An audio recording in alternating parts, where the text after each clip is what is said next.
बिस्मिल्लाहिर्रहमानिर्रहीम। खुदी को कर बुलंद चैनल के नाजरीन अस्सलाम वालेकुम। दोस्तों, आज बहुत ही ज़बरदस्त टॉपिक पर हम डिस्कस करने जा रहे हैं, प्रॉब्लम्स वर्सेस सॉल्यूशंस। दोस्तों, रोज़मर्रा ज़िंदगी में हमें बहुत सारे प्रॉब्लम्स से सामना होता है, और इससे भी बड़ा मसला ये है कि जब प्रॉब्लम आती है तो हम उस प्रॉब्लम को फोकस कर लेते हैं, और फोकस करने की वजह से हम घबरा जाते हैं, और घबराने की वजह से हम उस काम को छोड़ देते हैं।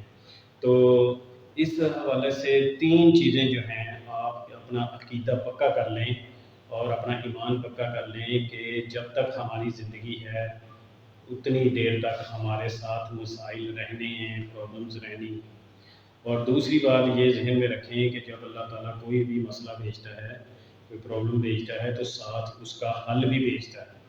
और तीसरी बात ये है कि आपने अपने आप से पूछना है कि मैं बड़ा हूँ या मसला बड़ा है। अगर तो मसला बड़ा है तो हम हार जाएंगे, लेकिन अगर आपकी शख्सियत मसाइल से बड़ी है, आपकी विल पावर मसाइल से बड़ी है, तो इंशाल्लाह आप मसाइल पर काबू पा लेंगे। आपने सुना होगा कि जहाँ पर फूल होते हैं वहाँ पर कांटे भी होते हैं। इसी तरह जहाँ पर कांटे हैं तो वहाँ पर फूल भी हैं। और अल्लाह ताला अगर एक दरवाज़ा बंद करता है तो 100 दरवाज़े खोल भी देता है।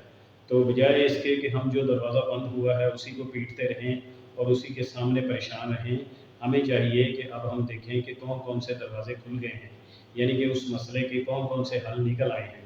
असल में जो मसले होते हैं वो हमें तरक्की देने के लिए होते हैं, हमारी बेहतरी के लिए होते हैं। जैसे हज़रत अल्लामा इकबाल रहमतुल्लाह अलैह ने अपना बहुत ही मशहूर ज़माना शेर जो है उसमें कहा है कि तुम दिए बातें मुखालिफ से ना घबरा है अकाब, ये तो चलती है तुझे ऊंचा उड़ाने के लिए। तो नाज़रीन, ये जो मसाइल होते हैं ये असल में हमें कामयाबी के लिए आते हैं, और इनसे घबराना नहीं चाहिए बल्कि इनका डट कर मुकाबला करना चाहिए। आज हम देखेंगे कि जब कोई मसला आए तो उससे हम किस तरीके से नबर आज़मा हो सकते हैं। तो किसी भी मसले का हल के लिए 6 स्टेप होते हैं बुनियादी। सबसे पहला स्टेप ये होता है आइडेंटिफाई द प्रॉब्लम, यानी जो प्रॉब्लम आई है उस प्रॉब्लम को हमने पहचानना है।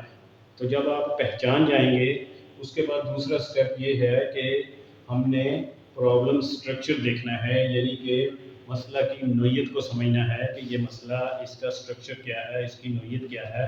और तीसरा स्टेप ये है कि हमने ये देखना है कि इस मसले के जो मुतवक्के मुमकिन हल हो सकते हैं वो कौन कौन से हल हैं। तो ये सारी चीज़ें हम कापी पर नोट कर लेंगे, और वो जो हल हैं उनमें से हम फैसला करेंगे कि कौन सा हल जो है वो ज़्यादा बेहतर है। फिर हम वो फैसला करके उस पर अमल करेंगे और इम्प्लीमेंटेशन करेंगे, और उसके बाद हम रिव्यू करेंगे कि जो हमने उस पर हल किया है उससे हमें कितना ज़्यादा फ़ायदा हुआ है। तो नाज़रीन, आपने एक कहानी पढ़ी हुई होगी, प्यासा कौवा। प्यासा कौवा जो है ये हमें इसी चीज़ का सबक देता है कि एक कौवा होता है जो कि बहुत गर्मी का मौसम होता है, उसे बहुत ज़्यादा प्यास लगी होती है। अब वो अपनी प्यास बुझाने के लिए, अब उसका मसला क्या है? उसका मसला ये है कि उसे प्यास लगी हुई है।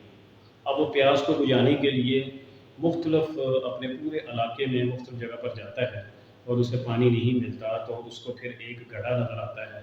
वो उस घड़े पर जब जाके बैठता है, और जब वो बैठने के बाद देखता है तो वहाँ पर पानी तो होता है, लेकिन पानी की सतह नीची होती है, उसकी चोंच वहाँ तक नहीं पहुँचती। तो अब कौवा इधर-उधर देखता है और इस मसले का हल ढूँढता है। तो उसके ज़हन में हल आता है और वो जाके कंकरियाँ उठाता है। कंकरियाँ उठा के उसमें घड़े में डालना शुरू कर देता है, और जैसे-जैसे वो घड़े में डालता जाता है, पानी ऊपर आता जाता है, और एक वक़्त आता है कि वो पानी उसकी चोंच तक पहुँच जाता है। वो पानी पेट भर कर पीता है और अपने मसले का हल तलाश कर लेता है। तो इसी एग्ज़ाम्पल को हम इस हवाले से हमारे ये जो 6 स्टेप हैं, इन स्टेप के हवाले से देखेंगे कि सबसे पहले कौवा देखता है, वो मसले की पहचान करता है कि मुझे प्यास लगी हुई है। अब प्यास को बुझाने के लिए वो जब निकलता है तो दूसरा स्टेप आता है कि वो घड़ा तो मिल जाता है, लेकिन वहाँ पर जो وہ اپنے مسئلے کی نوعیت دیکھتا ہے تو دیکھتا ہے کہ پانی نیچا ہے، اب وہ اس کے ممکنہ حل کے بارے کی طرف ممکنہ حل سوچتا ہے، تو اس کے پاس دو حل ہوتے ہیں۔ ایک حل یہ ہے کہ وہ پانی کہیں اور سے ڈھونڈے اور وہاں پر جا کے پی لے، لیکن اب پہلے ہی وہ اتنی زیادہ محنت کر چکا ہے۔ دوسرا حل یہ ہوتا ہے کہ جو اس کے ذہن میں آتا ہے کہ کیوں نہ میں اس میں کنکریاں ڈالوں، تو اب وہ دوسرا مسئلہ جو ہوتا ہے وہ فیصلہ کرتا ہے، ڈیسیجن میکنگ کرتا ہے، فیصلہ کرتا ہے کہ میں کنکریاں ڈالتا ہوں۔ وہ ایک ایک کر کے کنکری ڈالنی شروع کرتا ہے، بہت ساری کنکریاں ڈالنے کے بعد پانی کی سطح جو ہے وہ اونچی ہو جاتی ہے، اور وہ پھر امپلیمنٹیشن کرتا ہے، عمل کرنے کے بعد پھر اس کا پانی اوپر آ جاتا ہے اور وہ پانی پی لیتا ہے۔